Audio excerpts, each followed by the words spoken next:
പൊതുവെ കേരളത്തിൽ black comedy movies ആസ്വദിക്കുന്ന പ്രേക്ഷകർ വളരെ കുറവാണ്. അപ്പോൾ അതൊരു അനിമെ കൂടിയാണെങ്കിൽ പറയണ്ട. മലയാളി അനിമെ ഫാൻസിനിടയിൽ അണ്ടർ റേറ്റഡായി എനിക്ക് തോന്നിയ ഒരു അനിമെ സീരീസാണ് ഓഡ് ടാക്സി. പറഞ്ഞ പോലെ ഇതൊരു black comedy mystery thriller anime mini സീരീസാണ്. 2021 പുറത്തിറങ്ങിയ ഈ സീരീസിന് ആകെ 13 എപ്പിസോഡ് മാത്രമാണ് ഉള്ളത്. വളരെ യൂണീക്കായ മറ്റ് അനിമകളിൽ നിന്നും വളരെ വ്യത്യസ്തമായ ഈ സീരീസ് ക്രിട്ടിക്സിൻ്റെ ഇടയിലും വളരെ മികച്ച അഭിപ്രായമാണ് നേടിയെടുത്തിട്ടുള്ളത്.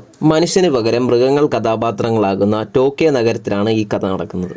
നായകൻ ഹിരോഷി കൊഡോക്കോവ എന്ന വാൾഡ്രസ് ആണ്. 41 വയസ്സ് കഴിഞ്ഞ ഒരു ടാക്സി ഡ്രൈവറാണ് ആശാൻ. ആരോടും അധികമായി സംസാരിക്കാത്ത പ്രകൃതക്കാരനായ ഇദ്ദേഹം തൻ്റെ ടാക്സി കയറുന്ന യാത്രക്കാരിൽ സംശയം തോന്നുന്ന തരത്തിലുള്ള ആളുകളെ ശ്രദ്ധിക്കുന്നു. അതുപോലെ തന്നെ നഗരത്തിൽ മിസ്സിംഗ് ആയ സ്കൂൾ പെൺകുട്ടിയെ ചുറ്റിപ്പറ്റിയുള്ള കേസ് ഹിരോഷിയിലേക്ക് തിരിയുന്നതൊക്കെയാണ് സീരീസിന്റെ പ്ലോട്ട്.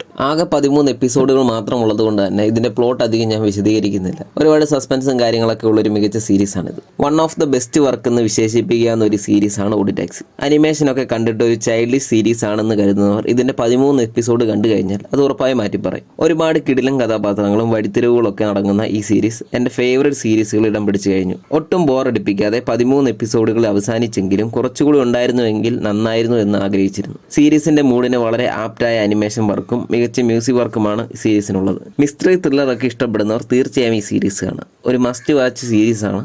ഉറപ്പായും കണ്ട ശേഷം അഭിപ്രായം നിങ്ങൾ കമൻറ്റായി രേഖപ്പെടുത്താൻ മറക്കില്ലല്ലോ. അപ്പോൾ മറ്റൊരു വീഡിയോയുമായി വീണ്ടും കാണാം. Thank you.